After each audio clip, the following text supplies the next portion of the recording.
दोस्तों मैं जानता हूं आप सभी किसी ना किसी इंडस्ट्री में काम कर रहे हैं और वहां पर आपको एक कॉन्टेक्टर लगा हुआ देखने को मिलता है मोटर को चलाने के लिए। अब जब हम फ्रेशर होते हैं तो हमें ऐसा लगता है कि इसकी वायरिंग करना बहुत मुश्किल है। हम चाहते हैं कि जब मैं इस बटन को दबाऊं मेरा कॉन्टेक्टर ऑन हो जाए और परमानेंट ऑन ही रहे, यानी बटन को दबा के अगर मैं छोड़ भी दूं ना तो भी ये बंद नहीं हो, और तब तक बंद नहीं हो जब तक मैं ये स्टॉप का बटन नहीं दबा देता। तो इस कॉन्टेक्टर की वायरिंग कैसे करते हैं पूरा 100% आज मैं आपको क्लियर कर दूंगा। चलिए समझते हैं एक कॉन्टेक्टर की वायरिंग और उसकी होल्डिंग कैसे करते हैं। दोस्तों सबसे पहले आप इस कॉन्टेक्टर को देखिए, कॉन्टेक्टर है क्या चीज। अभी आपके सामने इस तरीके का कॉन्टेक्टर है। कॉन्टेक्टर बदल भी सकता है, अलग अलग डिजाइन में भी आ सकता है, लेकिन सभी कॉन्टेक्टर के ऊपर आपको इस तरीके से L1, L2 और L3 देखने को मिलता है और एक T1, T2 और T3 देखने को मिलता है। ये क्या होता है? ये होते हैं हमारी पावर टर्मिनल। मतलब कि हम इस कॉन्टेक्टर से क्या चलाना चाहते हैं, हम चलाना चाहते हैं हमारी कोई मोटर। तो हमारी जो 3 फेज मोटर होती है, इस मोटर के जो 3 तार होते हैं RYB, ये हम कहां जोड़ते हैं? यह मोटर के तीनों तारों को हम T1, T2 और T3 में जोड़ते हैं और बचा हुआ L1, L2, L3 यहां पे आपकी जुड़ती है हमारी 3 फेज सप्लाई, जो हमारी डायरेक्ट आ रही होती है ब्रेकर से। तो यहां पर जो वो 3 सप्लाई है, ये तीनों फेज हमारे आउटपुट में T1, T2, T3 में तब मिलते हैं जब ये कॉन्टेक्टर ऑन होता है, जब ये कॉन्टेक्टर इस तरीके से एनर्जाइज हो जाता है। अब एक तो तरीका एनर्जाइज करने का यह है कि मैं इस कॉन्टेक्टर को ऐसे उंगली से करूं या टेस्टर से ऐसे दबा के ऑन कर लूं, लेकिन हम ऐसे नहीं करते। हम हमारी इंडस्ट्री में इस कॉन्टेक्टर को ऑन करने के लिए इस तरीके के बटन का उपयोग करते हैं। इसे बोलते हैं हम पुश बटन। तो जब मैं इस बटन को प्रेस करूंगा, जब ये ग्रीन वाले बटन को प्रेस करूंगा, तब मेरा कॉन्टेक्टर ऑन होना चाहिए। और जैसे ही कॉन्टेक्टर ऑन होगा, L1, L2, L3 की सप्लाई मेरी T1, T2, T3 से मिलेगी और मेरी मोटर ऑन हो जाएगी। तो अब ये ऑन कैसे होगा पहले ये समझिए। देखिए, तो जब आप इस ग्रीन कलर के बटन को पीछे से देखते हैं तो आप देखोगे इसके पीछे एक एलिमेंट लगा होता है। ये जो ग्रीन ग्रीन दिख रहा है ना, इसको हम एलिमेंट बोलते हैं। अब यह जो एलिमेंट है, ये एक एनो एलिमेंट है। देखो ये एनो क्या होता है, इसको थोड़ा प्रैक्टिकल तरीके से समझो, क्योंकि यही पूरे इलेक्ट्रिकल सिस्टम का राजा है। ये एनो और एनसी पे ही पूरा इलेक्ट्रिकल सिस्टम काम करता है। चाहे आरएलसी की बात करो, चाहे आगे जाके आप पीएलसी पढ़ोगे तो भी। तो ये एनो क्या होता है? तो देखिए, ये एक वायर है। इस वायर में क्या है ना, अभी करंट आ जाएगा। कब आएगा? जब मैं इस एमसीबी को ऑन करूंगा। अभी एमसीबी बंद है तो इसलिए इधर सप्लाई नहीं है। जैसे मैं ऑन करूंगा तो इधर सप्लाई आ जाएगी। देखिए मैंने एमसीबी ऑन करी और मैं अगर टेस्टर लगा के दिखाता हूं तो देखिए यहां पर अभी मेरा टेस्टर ग्लो होता हुआ आपको दिख रहा है। अभी मैं क्या करता हूं, एमसीबी बंद करता हूं और एमसीबी बंद करके इस वायर को मैं हमारे किसी भी एक एनो में लगाता हूं। देखो ये एनो जो है ना, इस एनो पे 2 टर्मिनल है, एक लेफ्ट साइड और एक इधर राइट साइड। तो मैं क्या करता हूं, इधर एक एनो पे इसको लगा देता हूं। अब एनो का मतलब बेसिकली होता क्या है? तो इसका मतलब होता है हमारा नॉर्मली ओपन। नॉर्मली ओपन का मतलब क्या है आप सभी जानते हैं, एनओ। नॉर्मली ओपन का मतलब नॉर्मल कंडीशन में दूर दूर रहेगा। एक बात बताओ, ये एलिमेंट कब प्रेस होगा? ये तब प्रेस होगा ना जब ये पुश बटन दबाऊंगा, राइट? तो अभी एक बात बताओ, ये अभी नॉर्मल कंडीशन में है या फिर अब नॉर्मल कंडीशन में? आप बोलोगे ऐसा नॉर्मल है, अभी तो मैंने प्रेस कर दिया तो ये नॉर्मल नहीं है। तो देखो ये यही बता रहा है कि जब ये नॉर्मल रहेगा ना, जब ये एलिमेंट नॉर्मल रहेगा तब ये ओपन रहेगा, मतलब इधर की सप्लाई इधर नहीं मिलेगी। तो एमसीबी ऑन करके देखते हैं। देखो एमसीबी ऑन करी, एमसीबी ऑन करके मेरे को पता है यहां पे फेस आ गया होगा। देखो यहां पर टेस्टर ग्लो हो रहा है, बिल्कुल हो रहा है, राइट? हो रहा है। लेकिन क्या दूसरी साइड होगा? नहीं होगा। क्यों नहीं होगा? क्योंकि इधर की सप्लाई इधर नहीं मिलेगी। कब मिलेगी? जब मैं इस बटन को प्रेस करूंगा। देखो अब मैं बटन प्रेस करता हूं और प्रेस करते इधर की सप्लाई इधर मिल जाती है। तो ये है एक एनो कॉन्टेक्ट और इसी एनो कॉन्टेक्ट का यूज करते हैं हम हमारे कॉन्टेक्टर को चलाने के लिए। होप कि यहां तक आपको सारी चीज समझ में आ गई। अब आगे कुछ ज्यादा बचा नहीं है। देखिए समझिए क्या करते हैं हम हमारे सबसे पहले इस कॉन्टेक्टर को चलाना चाहते हैं। तो कॉन्टेक्टर को चलाएंगे कैसे? तो जब भी आप एक कॉन्टेक्टर को देखते हो ना, तो हमारे इस कॉन्टेक्टर जनरली ऊपर की साइड में एक टर्मिनल होता है, एक A1, A2। जैसे कि इस कॉन्टेक्टर में तो यहां पर है एक A1 और एक A2, लेकिन कई कॉन्टेक्टर जैसे कि ये वाला जो कॉन्टेक्टर है, इस कॉन्टेक्ट में यहां पर A1, A2 दिख रहा है।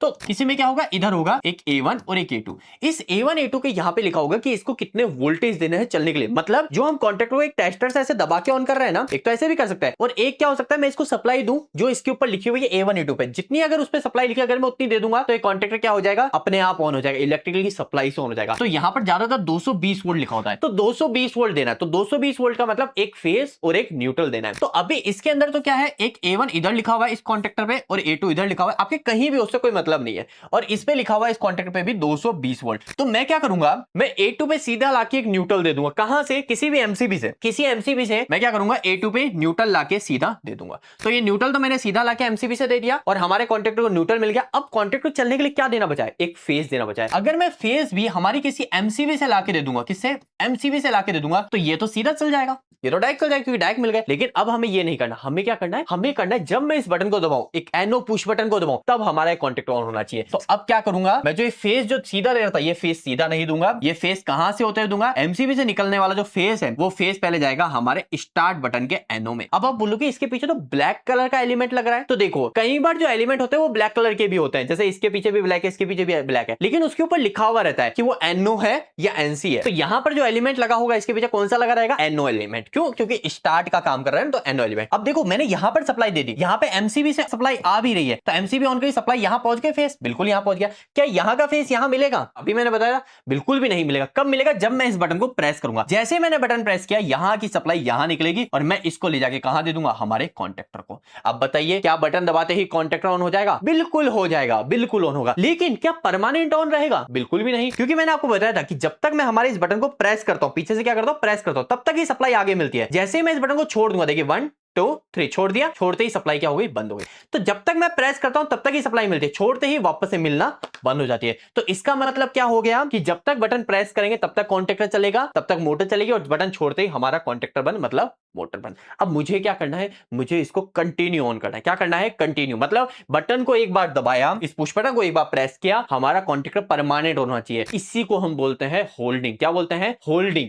मतलब कि अगर आपसे कोई इंटरव्यू पूछे कि होल्डिंग क्या होता है, तो आप बोलेंगे सर हम किसी भी कंपोनेंट को एक बार के लिए ऑन का कमांड देते हैं, ऑन कराते हैं और वो परमानेंटली ऑन हो जाता है, उसको हम बोलते हैं होल्डिंग। अब वो बोलेंगे होल्डिंग कैसे करता है, तो इसका जवाब आप 2 मिनट के बाद दे दोगे। क्यों? 2 मिनट के बाद में हम ये समझ लेंगे। तो देखिए, चलाना तो हमने सीख लिया, बटन दबाया और सप्लाई यहां से इधर निकलेगी और वो A1 में पहुंच गई, कॉन्टेक्टर ऑन, क्योंकि न्यूट्रल डैक दे रखा है। होल्डिंग करना और भी ज्यादा आसान है। होल्डिंग करने का तरीका हर जगह सेम है, आपको बस ये 2 स्टेप का ध्यान रखना है। सबसे पहला सवाल आना चाहिए होल्डिंग करते समय कि आखिरकार होल्डिंग करानी किसकी है। क्या करना है, होल्डिंग करानी किसकी है। होल्डिंग करानी किसकी है का मतलब है कि किसको परमानेंट ऑन करना है। आप कह सकते हो किसको परमानेंट ऑन करना है, परमानेंट ऑन करना है। तो अभी आपको पता है कि मेरे को इस कॉन्टेक्टर को परमानेंट ऑन करना है, तो आपको क्लियर है कि मेरे पास में क्या है, अभी किसको ऑन करना है, परमानेंट कॉन्टेक्टर को। तो पहले सवाल का जवाब भी आपको क्लियर है, राइट। तो ये हो गया मेरा, इस कॉन्टेक्टर को परमानेंट ऑन करना है।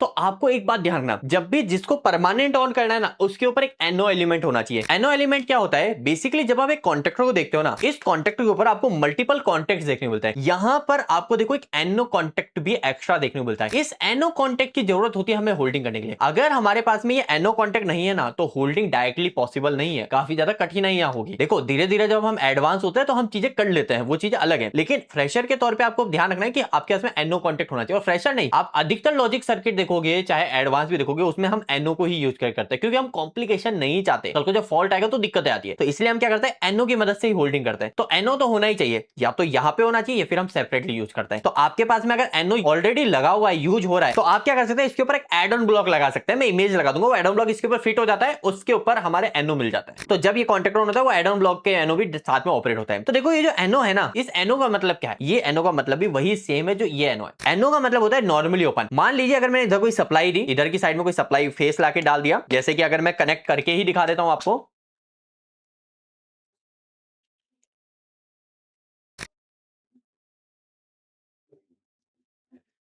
देखिए मैंने इधर की साइड में फेस लगा दिया, तो अभी ये फेस इधर सप्लाई आ रही होगी, मेरे एमसीबी ऑन करी तो इधर मेरे को फेस दिखा रहा है। लेकिन क्या दूसरी साइड आ रहा होगा? बिल्कुल भी नहीं आ रहा होगा। क्यों? क्योंकि ये एनो है। तो एनो सप्लाई आगे पास तब करेगा जब ये ऑन होगा, कॉन्टेक्टर ऑन होगा। क्योंकि जब पुश बटन की बात थी तो पुश बटन जब दबता था तब एनो आगे सप्लाई पास करता था। अब जब ये कॉन्टेक्टर ऑन होगा तब मेरी सप्लाई आगे से इधर मिलेगी। अभी नहीं मिल रही। देखो मैं उंगली से इसको ऑन करता हूं कॉन्टेक्टर को, देखो ऑन करते ही मेरा फेस इधर मिल रहा है और छोड़ते ही हमारा फेस बंद हो जा रहा है, राइट। और दबाते ही ऑन हो जाता है कॉन्टेक्टर ऑन, और छोड़ते ही मैं कॉन्टेक्टर को बंद हो जाता है। तो यहां पर एक बात आपको ध्यान रखना है, जिसकी भी आपको होल्डिंग करानी है उसके ऊपर क्या होना चाहिए, आपका एनो कॉन्टेक्ट होना चाहिए। तो मेरा जो एक कॉन्टेक्टर है, इस कॉन्टेक्टर के ऊपर यहां पर मुझे एनो कॉन्टेक्ट मिल रहा है, तो मेरे को कोई दिक्कत नहीं है, मुझे यहां पर एनो कॉन्टेक्ट मिल रहा है, तो ये मेरे पास में एनो कॉन्टेक्ट है, करेक्ट। तो मेरे को पहले क्वेश्चन का जवाब मिल गया और मैं होल्डिंग इसकी मदद से कर लूंगा। दूसरा सवाल एक और आता है, सेकेंड सवाल आता है कि होल्डिंग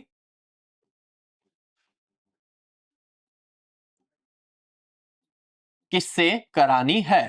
होल्डिंग किससे करानी है का मतलब क्या होता है, होल्डिंग किससे करानी का मतलब है कि देखो अगर मेरा किसी चीज को मैं कंटिन्यू ऑन करने की, होल्ड करने की बात करूं, तो इसका मतलब है वो एक बार के लिए ऑन हुआ था, एक बार के लिए ऑन हुआ, तभी तो मैं कह रहा हूं ना परमानेंट ऑन करना है। तो एक बार के लिए उसको किसने ऑन किया, कोई ना कोई स्विच होगा जिसने ऑन किया होगा, बिल्कुल कोई ना कोई स्विच होगा। तो यहां पर भी कोई स्विच है जिसने कॉन्टेक्टर को एक बार के लिए ऑन किया था, बता सकते हो आप? बिल्कुल बता सकते हो, ये स्विच है ना, जब हम इसको दबाते तभी तो कॉन्टेक्टर ऑन होता है और जब इसको छोड़ देते तो बंद हो जाता है। तो देखो यहां पर जो भी स्विच होता है ना, उस स्विच की दो चीजें होती है, एक होता है उसका इनपुट और एक होता है उसका आउटपुट। तो आपको कुछ नहीं करना, एक इनपुट से एक वायर ले लो। क्या करो, इनपुट से एक वायर ले लो और उस वायर को ले जाके जोड़ दो कॉन्टेक्टर के एक एनओ पे, किसी भी एनओ पे। इधर वाले वायर को मैं इधर भी जोड़ सकता हूँ, इधर वाले को इधर भी जोड़ सकता हूँ। एक एनओ पे जोड़ दो और दूसरी साइड से एक वायर लो और उसको ले जाके जोड़ दो दूसरे एनओ पे। और इतना करते ही मेरा कॉन्टेक्टर होल्ड हो जाएगा और परमानेंट ऑन रहेगा। यानी अब अगर मैं इस बटन को प्रेस करूंगा तो मेरा कॉन्टेक्टर अब परमानेंट ऑन रहेगा। कैसे काम कर रहा है थोड़ा सा समझा देता हूं मैं आपको, आपके बहुत ज्यादा इजी हो जाएगा। देखिए, मैंने एमसीबी ऑन करी, क्या करी मैंने, मेरी एमसीबी ऑन करी। क्या एमसीबी ऑन करते मेरी सप्लाई यहां से निकलेगी?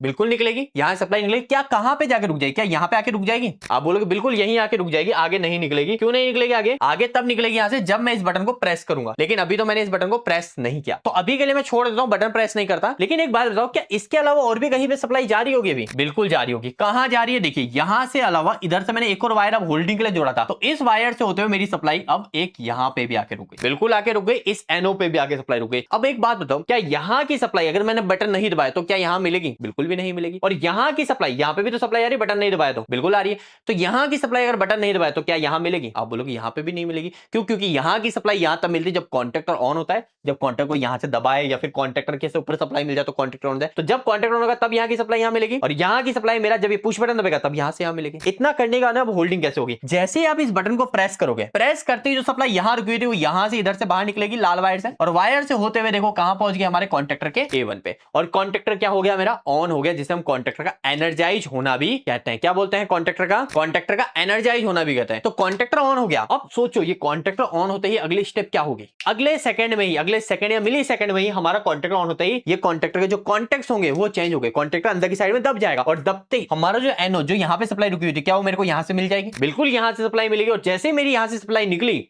और निकलते ही देखो ये वायर कहां जा रहा है?